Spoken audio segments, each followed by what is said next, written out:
Hi friends, I bought some stuff from the Sephora sale and I wanted to actually visit a Sephora store instead of ordering online because online can be convenient. I totally understand and I am well aware that I am lucky to live by several Sephoras, but because I had that opportunity, I decided to shop in person instead of online.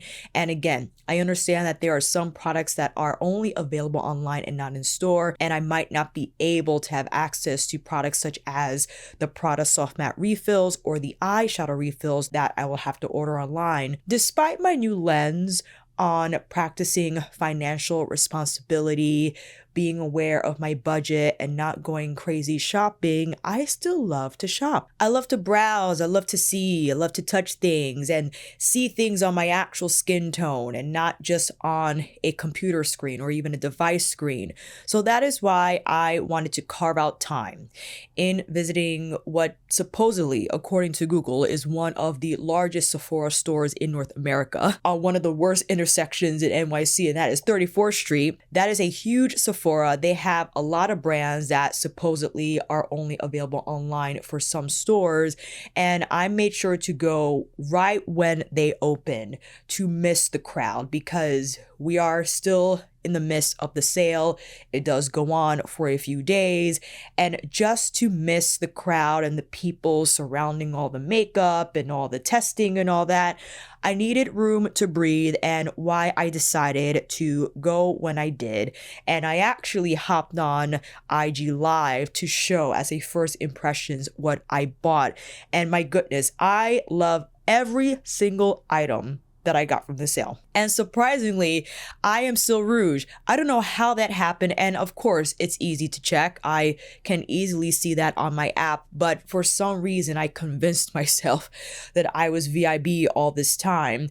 Although I don't feel like I bought a lot from Sephora, I guess I bought enough to still be in the rouge category tier. In total, I bought 7 items, some that were in my original wish list and some that are new. And I wanted to start with the complexion category. And this was in the basket that I showed in my Sephora recommendations wish list video that you can see here up on the card above or down in the video link below in the description box. This is their skin tint stick, and I thought it appealing to have a skin tint formula in a stick form. Originally, I had my eye on the Dior foundation stick, but when I tried it in store, the fragrance was just too much for me, even on just an arm swatch. And although the color was nice, I think actually the color, what I swatched, either 3N or 3.5N, was more of a match for me than the LYS, but because it was so dry, and I understand that was the point because it is a soft matte finish and it's supposed to be more blurring in nature, I didn't like how it felt on my skin. Maybe I'm just too dry for that product, but allow me to pull up the product details for the LYS skin tint. Easier just to go straight to my basket because I still have these items in there. An ingredient-rich skin tint stick enhances complexion to help visibly even skin while concealing the look of any blemishes or uneven skin tone with just one swipe. I purchased the shade TN3. And this is what it looks like. It is a little light for me. It is, but I can work with it because when I apply it, I just have to be careful with how much I apply. And now that I have Danessa's Yummy Skin Tint in shade 9 that I can swatch actually right next to LYS will offer a little bit of depth, right? So if I combine... Well, let's just do this. If I combine these two, I think they'll meet in the middle at a good place where it kind of balances me out, especially around the outer perimeters, because TN3 is a little light here, but perfect for the inside of my face. And why don't I go quickly through these swatches? I have Lisa's Seamless Skin in 10, and I actually compared Lisa's skin tint to Danessa's in a separate video. You could check that out as well. So these are the differences, right? You can see Danessa leans a little more warm, Lisa's a little more neutral, and LYS, I think this was supposed to be obviously neutral. Surprisingly, LYS neutral on me. Oak is tan skin with neutral undertones. Actually is a little yellow. So I would say LYS is neutral, is not so neutral. Just from my experience, I consider myself to be neutral. But when I wear it, I do detect a little bit of yellow in the undertone. Just a little bit. Let's go into these blush shades, or I should say blush products. I picked up the Merit Flush Bomb Cream Blush, which is meant to be more of a tint. This guy here, I purchased in the shade Fox, which is a warm taupe. And it says, an impossible to mess up cream blush that effortlessly melts into the skin for a perfect all-day flush. This I would consider to be more of a tint, for sure. It has nice color payoff, incredibly lightweight, almost has a watercolor effect on the skin, and it reminds me a little bit of Mother's Cream Blush Bomb, right? That definitely has a similar effect when applied on the cheeks, but that is a little more dewy. It has a little more tack to it, whereas the Merit has more of a natural finish to the consistency. And I had to pick up another Hourglass liquid blush because this shade in particular, Moment, the warm peach beige, I absolutely love, and showed this in the live or on the live, that it matches my Suqqu blurring blush from their winter collection. This is just a beautiful shade, and I'm well aware maybe more appropriate for spring, summer, but I don't care because I could apply this first on its own and then layer something rosier on top and just adjust the overall look to it, and I think it'll be beautifully unique on the cheeks. Now, this Gucci highlighter, specifically the Glow Highlighter Multi-Use Silky Illuminating Powder in the shade 04 Opal Pink. Now, I'm well aware that out of the 5, the more champagne gold, I think that 01 also could be suitable, but I thought Opal Pink was unique. The shine on this is crazy, okay? And I thought it lovely to have more of a pink versus champagne gold because I have so much champagne gold in my collection, especially from Dior products. I know this is Gucci, but I wanted something a little different because I rarely get opal pink. And this was described, I was surprised to read this on the page. Let me pull this up again. I thought it said bronze pink, and I thought interesting they will call it that. Rose bronze, excuse me. I thought it was interesting they considered this to be rose bronze, but it doesn't look bronzy on the cheekbones. It still possesses that light pink hue of highlight, which again, this texture is just amazing, like gelée type. And now what I consider to be one of my most surprising purchases is this gosh darn YSL eyeshadow quad that I had my eye on for a long time. And I decided to not buy it in previous sales, but I was like, no, this has to be the time that I finally try these shadows. Oh my heavens. I just gasped at how beautifully smooth and soft this matte is, but still color rich at the same time. And the sparkly arcly shades in here, I couldn't handle it. And yeah, I have my eye on other quads, 100%. I'm ashamed to admit that, but I can't help myself. This is Babylone Roses. Right now I have my eye on Stora Dolls, which I'm well aware also comes in a limited silver compact. I'm not sure if that's for the holiday or whatnot. And interesting, Sephora doesn't have all the colorways. Nordstrom is currently running like a brief sale on their beauty site.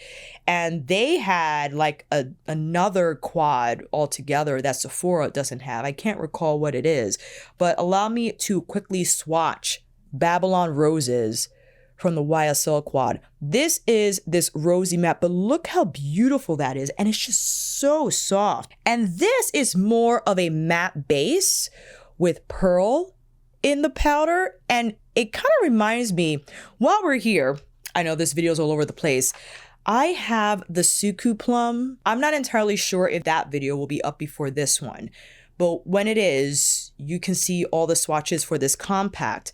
But I just wanted to quickly swatch this plum. I think the YSL, yeah, it's going to be warmer whereas the Suqqu is more eggplant leaning. And these other shades in here, these sparkle shades are outrageous.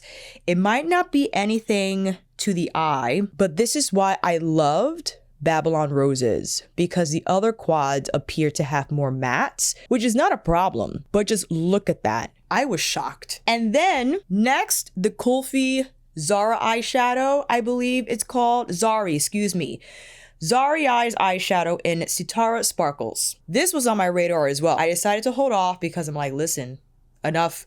But this rose, and the inspiration behind choosing the shade was to have it match up with Babylone Roses from YSL, because this primarily was supposed to be a one and done shadow gig, just all over the lid. Look at that.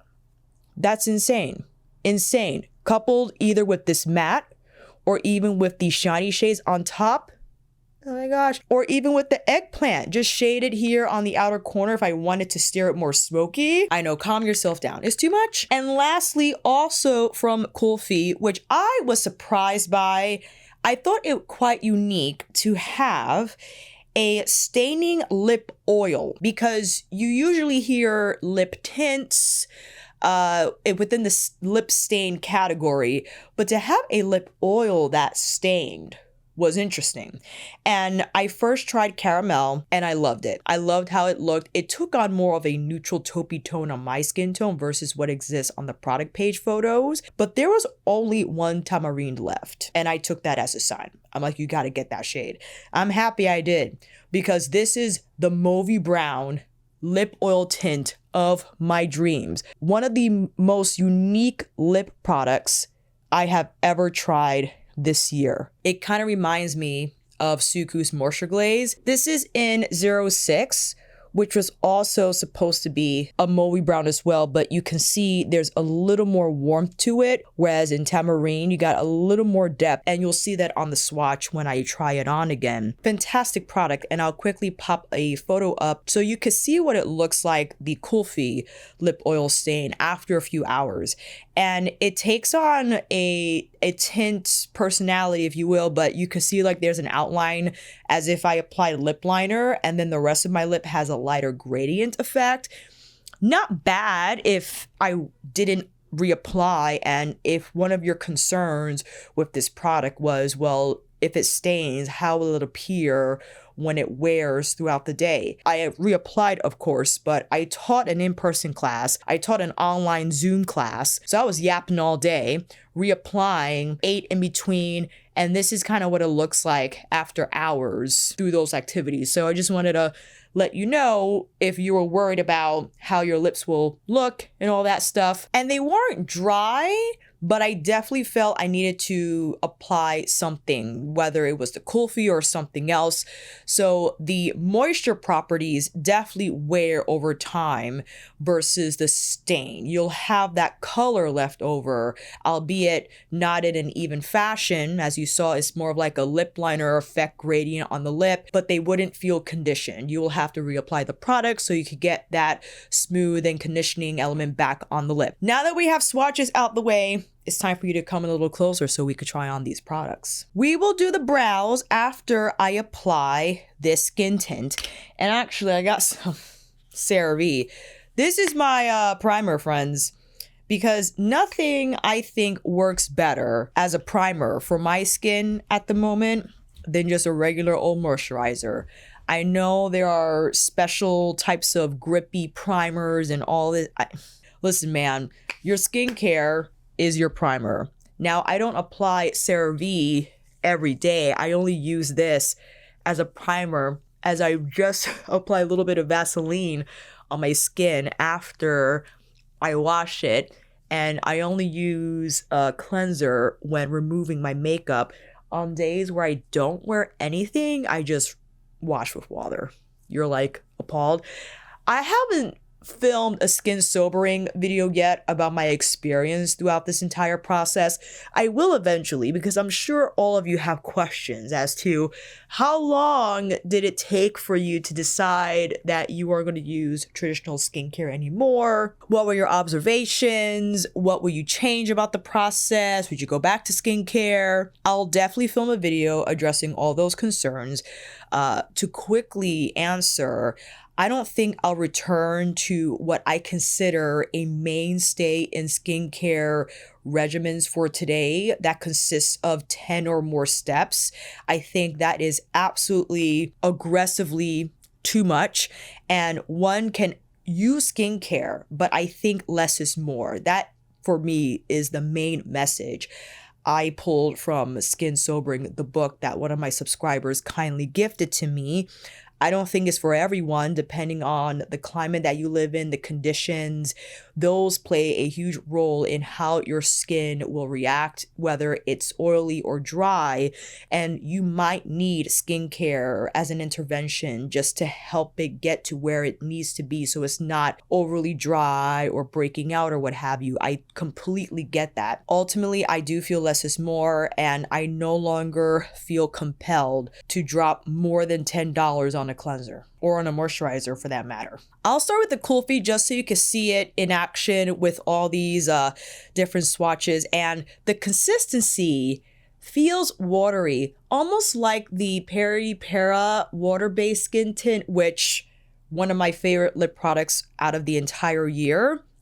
This has a little more slip to it, but it feels wet upon application. And I love the doe foot. It's flat on both sides in a triangular shape, which makes it easy to maneuver around your lip. Let's slap on this stick, shall we? I'll do one stripe.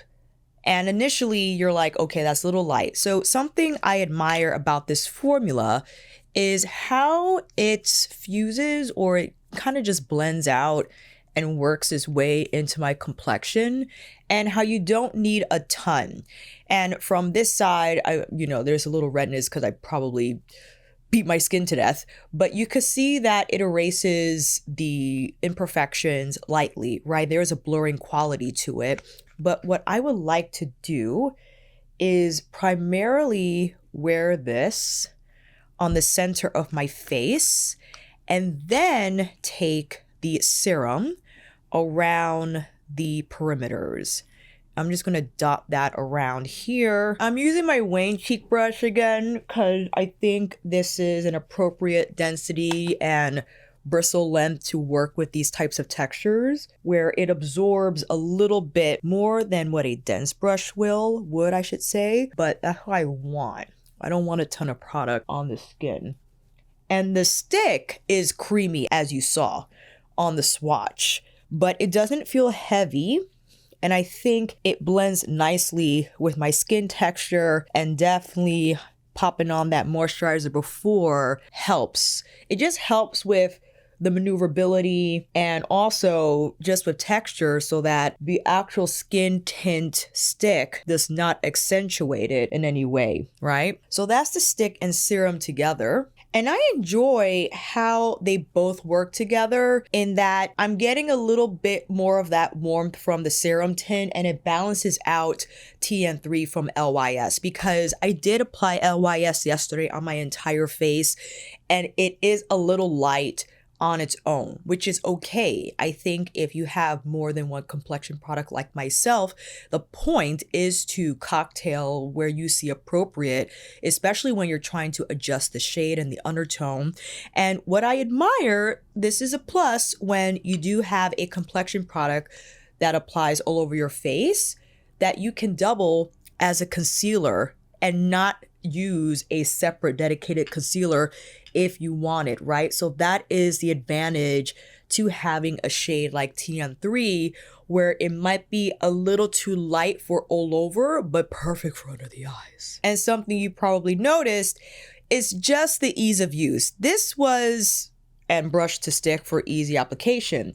It was one of the main deciding factors for me when I saw this product, and also while I was packing makeup and whatnot, that I just love slapping something on and blending out, right? That I don't have to squeeze anything out. And although I mentioned, yes, that I would bring along the serum tint, so I have to squeeze something out anyway. But generally though, if I was in a bind and I brought along just the stick and maybe an Hourglass palette, then I'll just use the bronzer from the Hourglass palette and blend that around the perimeters of my face to even out the complexion and how it looks. I got ways and different routes, if you will, to make the ease of packing makeup easier. I will apply a little bit of Danessa's Lift and Flex concealer, however, because it blurs the darkness a little bit, but I just need a little more brightening here.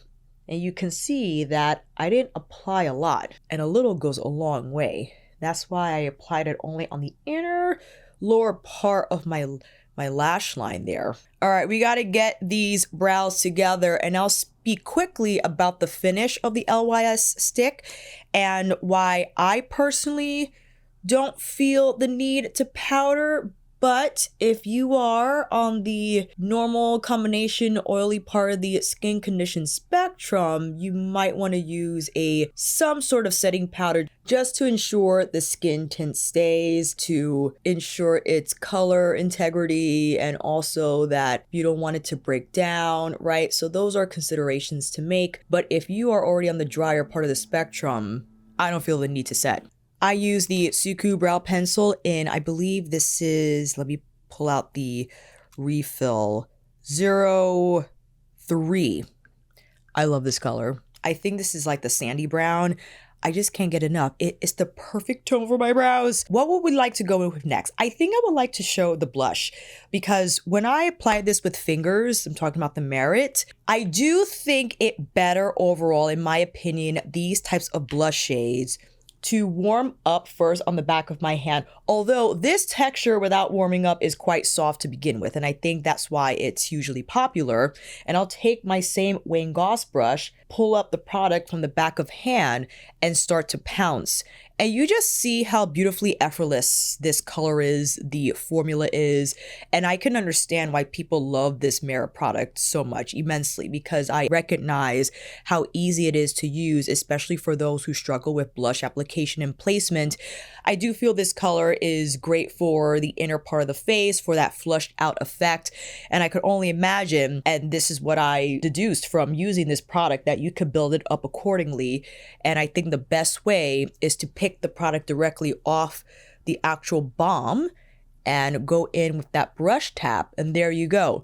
And naturally, with this balm tint finish, consistency is going to leave behind more of a glow, right? So if you would like to reinforce color and also matte it down a little bit, you could follow up with a more translucent powder, or maybe a light blush shade that doesn't deliver a lot of color, but just the right amount to enhance this shade, but also bring it down more to a soft matte finish. An advantage, however, that the Merit blush has is because it leaves behind a little bit of that tack, I think it an ideal setup for a texture like the Gucci highlighter.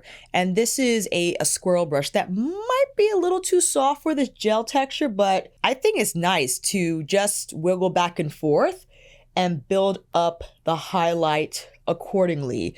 And this is the advantage that having this more dewy texture left behind, that it serves as like an adherence pad to this gel texture and just makes it seamless on the skin. Like there's no harsh lines of demarcation. But I understand, to ensure that there are zero, you could just tap over where you apply that highlighter, and look at that.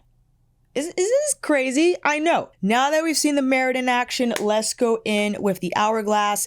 And in the same manner, which, listen, you can drop it straight on the cheek and call it a day. I think it, in my opinion, better to set it up first. And this is just a drop. A little goes a long, long, long, long way. I tap that drop, and then I go straight to the cheeks. And this color moment, again, ooh, this peachy warm that I can't get enough of.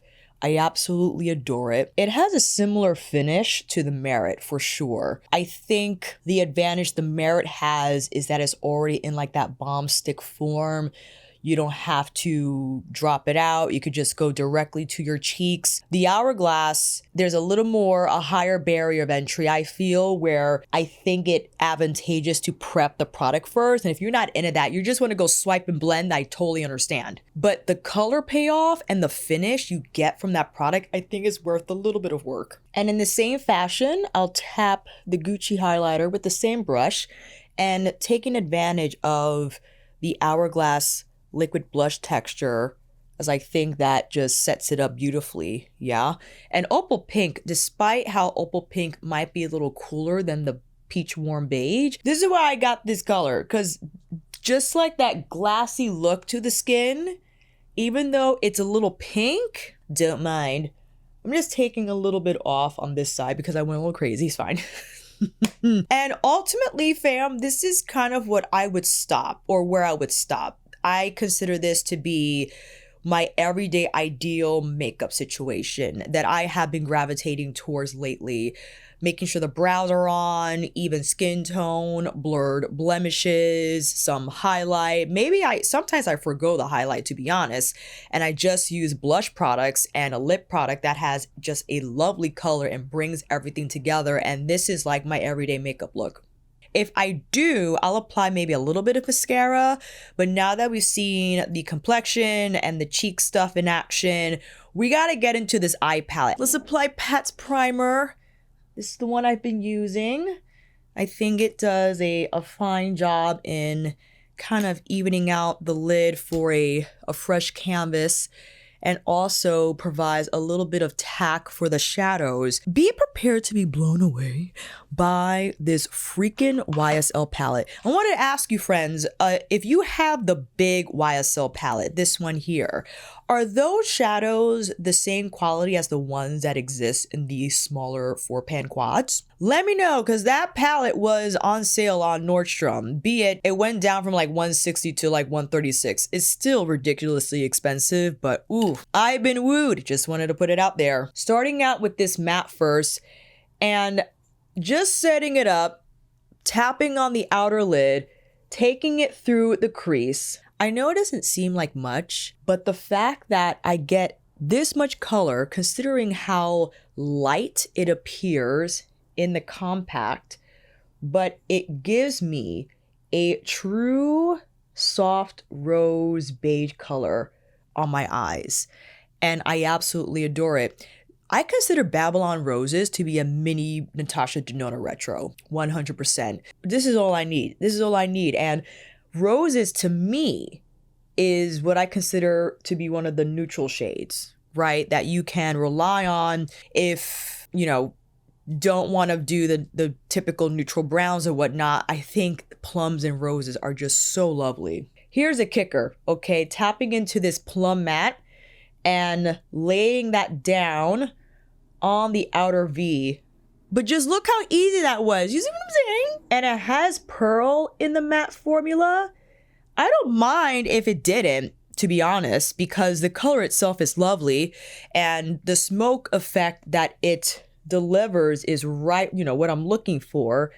But my goodness, having that extra dose of sparkle though, I think I welcome it, especially if I just wanted to place this all over the lid. I'm going a little bit different from what I did on the IG Live and will apply Sitara sparkles on the lid. You must see this in action. I'm commanding you that you do. I'm taking a little bit here with my Bobo Chikuhodo, I think this is weasel hair, which is appropriate to use with a cream product. And I'm lightly placing it here on the lid where I don't have any shadow. I have to flash a light on this so you can see the twinkle effect. Now, the Sitara texture is very soft, right? You might find it frustrating because it's so soft and you're like, how can I get anything on this brush? I think probably one of the best things to do, if I'm being honest and just playing with this now, is to take a little bit and place it either back of hand or on a palette and then use that to saturate the brush. So you're not worried about like that plushy feeling where it feels impossible to get anything on a brush. That's probably going to be the best approach. And look at that. It's just insane. I'm actually, why not? Let's place a little bit here on the lower inner lash line. And just be careful that you don't pick up too much product. I definitely picked up too much product, right? I didn't need that much, especially since I already had some on my lid before I took that step. But just so you can see, I think that's probably one of the easiest approaches. And let me apply a little bit of that plum matte on the border here. We're looking, okay. Smaller brush here to now apply the sparkly Arclies. I'll go in with this light pink and tapping it, ooh, took up too much, tapping it here on the inner corner and also tapping a little bit here on the center to really brighten that up. And oh my goodness, the sparkle factor for these shimmies in here had no business going this hard.